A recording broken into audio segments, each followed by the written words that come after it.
Fala pessoal, tudo bem com vocês?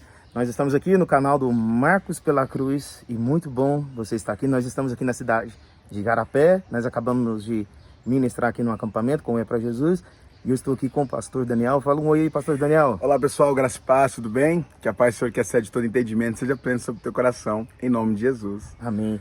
Pastor, nós estávamos conversando ali, sentado ali, falando um pouco sobre arrependimento. Sim. E o arrependimento produz o que em nossa vida? É tão interessante, é tão importante, melhor assim dizendo, que tem muitas coisas que nós padecemos, perecemos, que nós passamos, que está tudo ligado, fundamentado ao arrependimento, né? Atos dos Apóstolos, capítulo 3, verso 19, o apóstolo Pedro vem dizendo, ele vem falando sobre isso, né? Arrependei-vos, né? Para que haja tempos, para que do Senhor venha tempos de refrigério. Então precisamos entender que o arrependimento, também o alinhamento com o Senhor, quando eu me arrependo, pastor, quando eu me alinho à vontade do Senhor, quando eu deixo a soberba, a arrogância, a ignorância, as coisas desse mundo cair por terra, né? Eu vivo literalmente a paz do Senhor que excede todo entendimento. Amém. Então o arrependimento, ele vai trazer também refrigério para o homem. Com certeza, o arrependimento. Amém. Em Mateus também, capítulo 4, Jesus ele também diz, arrependei-vos também porque é chegado o reino dos céus, né? Glória então a ele Deus. fala que através do arrependimento nós podemos entrar no reino e desfrutar aquilo que o reino, né, de Deus ele dá ao homem, ele produz no homem. Glória e a ele Deus. produz, tá? Paz, alegria e justiça. Glória a Deus. Então o homem ele precisa buscar o arrependimento e algo que precisa ser constante em nossa vida. Sim. Falei para nós, né, práticas espirituais que a gente pode desenvolver para que nós possamos crescer nessa área, né, voltada para o arrependimento. Fala um pouco aí, pastor Daniel. Eu entendo que a comunhão com o Senhor, a busca com o Senhor, não tem como eu buscar o Senhor, eu acessar o Senhor e Ele se apresentar a mim, eu não ser constrangido com a sua presença. Então a presença do Senhor, a comunhão, ela me constrange. Sim. A ponto de, independe do contexto da situação, eu me arrepender. Então toda vez que eu busco o Senhor, o caminho é a comunhão com o Senhor. Então a comunhão, ela constantemente ela vai nos gerar o arrependimento. Então quer dizer, eu não vou fazer porque eu tenho comunhão com o Senhor e eu sei que é errado. Ou se eu fizer, pelo amor que eu tenho, pelo temor que eu tenho com o Senhor, pela comunhão que eu tenho com Ele, eu vou me arrepender. Sim. Então aquilo não vai ser uma questão de estimação. E outra coisa também, às vezes a falta do arrependimento, as questões que nos levam ao pecado, enfim, qualquer outro tipo de situação, ela traz julgo. O pecado, a consequência dele é um julgo, você entende isso? E aí, então, quando eu me arrependo, o jugo é quebrado, todo o peso é retirado. Sim. Entendeu? Sim. Então eu consigo caminhar com leveza, porque os meus pés não estão presos mais. A minha Sim. mente, a minha consciência não está presa mais. Exatamente. Entendeu? Então eu consigo me chegar diante do Senhor com mais leveza, eu consigo caminhar com mais leveza. Amém. Então eu entendo muito dentro desse contexto. Amém. Então o arrependimento, ele é um comportamento que nós precisamos desenvolver cotidianamente. Sim, através da comunhão com Deus. Através da comunhão. Através do secreto. É verdade. Então essa questão do arrependimento, ele vai produzir em nós frutos dignos de arrependimento. Isso, frutos de... Né? Por que é fruto?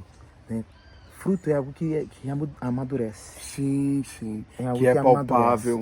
Que é palpável. Sim, é algo que amadurece. Todo fruto, ele amadurece. Sim. É. E é interessante que, a ponto de gerar em nós frutos dignos de arrependimento. E não é sobre uma falácia, não é sobre só eu testemunhar com palavras sobre isso.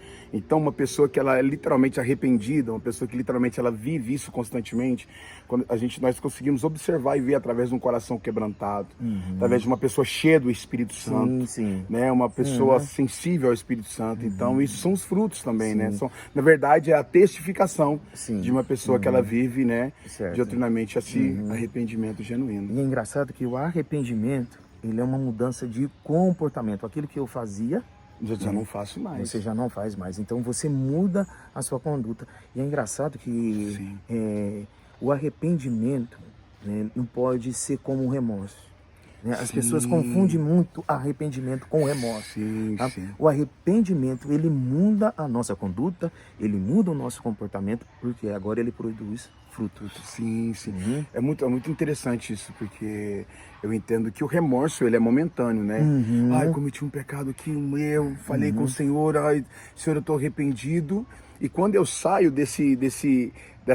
quando eu pronuncio isso e eu volto à prática, então não foi um arrependimento genuíno, foi um remorso, né? E isso nos leva à ruína. Por quê? Porque quando nos acostumamos a isso, Sim. a nossa vida vive disso, de remorso. Ah, pequei, remorso, pequei. É por isso que às vezes a pessoa fala, eu não consigo abandonar. Não é sobre não conseguir abandonar. Sim, é sobre sim. literalmente entender a necessidade de abandonar. E não é diferente do perdão, porque esses dias eu estava aconselhando uma pessoa e ela disse, eu não consigo perdoar. Né? Mas eu falo assim, rapaz, muitas das vezes, irmão, não é fácil por nós mesmos. Mas o Senhor nos ajuda, né, a perdoar. Então, qual a forma, pastor Marcos? Se eu não estou conseguindo me arrepender genuinamente.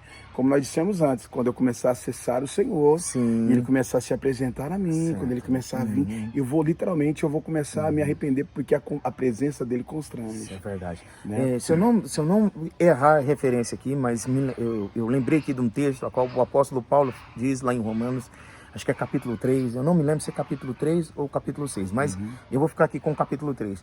Ainda é onde diz que a bondade de Deus nos leva ao arrependimento. Sim, olha o que o apóstolo Paulo vem dizendo, que a bondade de Deus nos constrange tanto, tá, que nos leva a um arrependimento, a uma mudança de comportamento, a uma mudança de conduta. Então a bondade de Deus, veja o quanto Deus ele é bom. Né? Por isso que o salmista diz que a bondade de Deus, ela vai nos seguir, tá? E a bondade dele, né, nos faz arrepender. Então, existem comportamentos na nossa vida que Deus ele vai apontar, fazer apontamentos, e pela graça do Senhor, a graça capacitadora, pelo Espírito Santo, nós podemos mudar de conduta. Aquilo que nós fazíamos outrora, nós podemos hoje, né? Nós podemos de uma forma diferente, não tendo mais a conduta passada. Pastor, não é te expondo de forma alguma. Mas conta aí um testemunho seu, da tua vida. Um testemunho meu, muito interessante, que mudou muito a minha história. Eu falo muito sobre isso. Eu tenho como base, falava isso mais cedo, a questão de um dia eu ter que me arrepender, literalmente, e converger a minha vida a Cristo, né, para que eu vivesse a paz dele, que é a sede de todo entendimento. Né? Eu vivi uma vida muito conturbada, porque o senhor sabe, nós tivemos a mesma criação, criados no mundo, vivendo da música, da noite e tal, isso. Então chegou um certo período da minha vida que eu estava muito conturbado, sem norte, sem direção, eu vivia muito angustiado, literalmente muito afligido pelo inimigo. E eu entendi que para que eu me livrasse disso, que eu tivesse uma vida estável, uma vida nova, assim dizendo, era me arrependendo, me aproximando de Cristo, né, para que isso pudesse literalmente me desvincular de tudo aquilo, sabe? Me lavar, me transformar, me dar um novo norte para que eu vivesse uma nova vida, uma nova estação. E é interessante que dentro disso, quando você começa a entender e começa a se arrepender e se voltar a Cristo, a sua vida começa a ser transformada. E tudo e todos à sua volta começam a se beneficiar disso. Do fruto é o fruto digno do arrependimento, isso, né? Sim, isso então é parte de uma comunhão. De uma comunhão. E é interessante que, no momento mais difícil da minha vida, só falando de comunhão, eu lembro que eu tive a minha saudosa sogra comigo, que em tempo nenhum abriu mão, e a minha esposa ali também, sempre me apontando uma direção. Né? E eu fui amadurecendo isso, e eu fui, sabe, buscando mais alternativas, o que eu poderia ser beneficiado através do arrependimento, o que eu poderia ser beneficiado em uma vida em Cristo. E eu lembro uma vez que o Senhor falou para mim nesse processo de conversão, e falou assim, se você quiser hoje, eu mudo a sua história, mudo a sua vida e mudo toda a sua geração. E aí foi um tempo onde o Senhor, quando Ele me falou isso, Ele passou a minha vida inteira, assim, em fração de segundos, assim, eu vi literalmente todo o contexto de família, o que a família vivenciou esses anos todos. E Ele falou, mas se você quiser hoje, eu mudo a sua história e mudo a sua família. E aí eu tive um ato ali de aceitar Jesus como o único suficiente, salvador da minha vida, me arrepender literalmente, né? E hoje, assim, um exemplo, meu filho, ele não vivenciou aquilo que eu vivenciei, não foi criado naquele meio, ele teve um outro norte, um outro rumo, porque um dia eu aceitei, eu entendi o propósito do arrependimento, do abandonar, do arrependimento. E talvez aí tem alguma pessoa, né, que vai ouvir aqui, tá? tem aí lutado com uma área, né, na Sim. vida. E como essa pessoa ela pode chegar nesse nível de poder caminhar livre, liberto, né? Que o arrependimento seja de uma forma genuína, né? Porque o arrependimento é uma metanoia. É uma metanoia. É uma mudança de comportamento. Sim. Aquilo então que eu fazia, Eu já eu não não faço faço mais. mais, né? São vícios, algumas situações que nós, durante a caminhada, a gente teve algumas situações, mas no processo nós fomos de fato libertos. Se pois o Filho vos libertar, verdadeiramente Vos sereis serei livres. eu gosto de dizer, eu falo assim, olha, você não consegue alcançar a liberdade buscando a liberdade em si.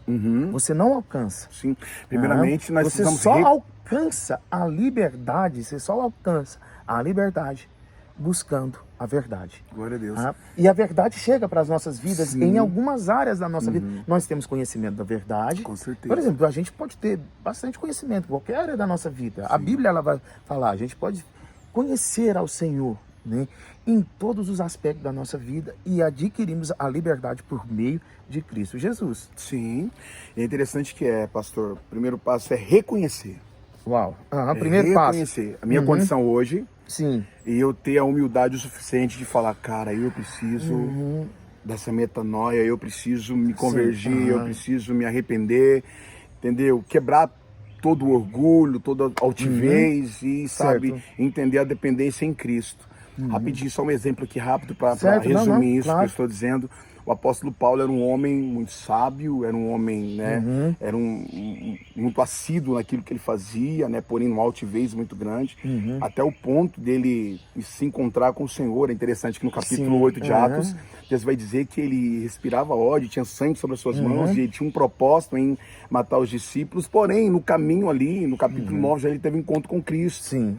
E é maravilhoso falar sobre isso, alientar sobre isso, que um homem que outra hora, no capítulo 8, ele tinha ódio, ele tinha todo, sabe, sangue sobre as suas mãos, ele tinha toda uma altivez, uma soberba. De repente, ele teve, no capítulo 9, teve um encontro com o Senhor, né? Um homem que tinha ódio, que tinha mágoa, tinha amargura no seu coração, um homem que precisava se arrepender literalmente. Sim. E aí, quando de repente esse homem que no capítulo 8 de Atos está com ódio no coração, lá no capítulo 13 de 1 Coríntios, o homem está falando sobre o amor. Ainda que eu fale a língua dos homens, né? Enfim, se não tiver amor, de nada valeria. Certo. Então, ele teve um encontro com o Senhor e esse encontro, ele entendeu o propósito de se arrepender. Então, ele teve 3 dias ali naquela casa, ali na rua direita. Ele poderia ter saído, ele poderia ter permanecido na sua altivez, né? Na sua patente, mas ele escolheu, né, se arrepender e entender aquilo que Cristo tinha para fazer na vida dele. É verdade. E nunca mais a vida dele foi a mesma. Amém. Experimentou o amor de Jesus. Olha, gente, nós queríamos falar mais sobre esse assunto, mas nós precisamos já voltar para a nossa cidade, tá? Nós estamos já aqui, já é um tempo corrido, mas também um tempo precioso, e eu gostaria aqui, pastor, que você pudesse nesse momento orar para uma pessoa que talvez está lidando com alguma situação, né, na vida, ela pessoal, alguma área que ela não consegue se desprender, de fato, talvez comportamentos que ela não consegue arrepender, um arrependimento genuíno. Foi como nós dissemos aqui, e esse arrependimento ele é constante, ele precisa ser um estado constante em nossa vida, ele precisa ser um hábito em nossa vida, para que a gente possa alcançar a verdadeira liberdade que há no Senhor Jesus. Então, você pode orar para alguém nesse momento? Vou orar por você em nome do Senhor Jesus, que de repente venha se identificar com, né, esse papo, esse bate-papo que aconteceu aqui, que é muito relevante para nós, para esse tempo, né? Em nome do Senhor Jesus, e eu creio que o Senhor vai te ajudar a vencer o que for necessário em nome de Jesus. Pai, eu quero orar por esse irmão ou por essa irmã, Pai, que vai estar ouvindo, Senhor, essa mensagem, essa palavra de oração em nome de Jesus. Pai querido, de repente ela se encontra presa em algumas questões, em algumas situações da qual ela não consegue abandonar, ela não consegue se arrepender. Pai, mas nós pedimos ao Senhor, visita esse coração, Pai, em nome do Senhor Jesus, aonde houver um coração aberto, Senhor, aonde houver uma liberdade, para que o Senhor possa entrar, entra, Senhor, em nome do Senhor Jesus, quebra as algemas, os grilhões, as cadeias, as amarras, em nome do Senhor Jesus, tudo aquilo que outrora tem impedido esse irmão, essa irmã de avançar, de vencer, ó Pai, de usufruir da tua paz, que excede todo entendimento, Pai, que caia por terra em nome do Senhor Jesus. Que o Senhor possa adentrar este coração, este lar, Senhor, estabelecer a tua presença em nome do Senhor Jesus. E que a paz do Senhor, que excede todo entendimento, Senhor, seja sobre essa vida em nome do Senhor Jesus. Amém? Que Deus te abençoe, que você possa testificar, amém, dos frutos dignos de arrependimento, em nome de Jesus. Oh, Seu coração. Glória a Deus, muito Amém. Obrigado aqui pela tua presença. Amém. Que o Senhor te fortalece. Glória Se a inscreva aí, compartilhe, tá? E comente. E que Deus te abençoe. E vamos que vamos. Tamo junto. O Senhor tem graça e favor sobre a tua vida. Valeu, Amém. meu irmão. Tamo juntão, meu Tamo pastor. junto. Deus abençoe. Aleluia. Um abraço. Uau.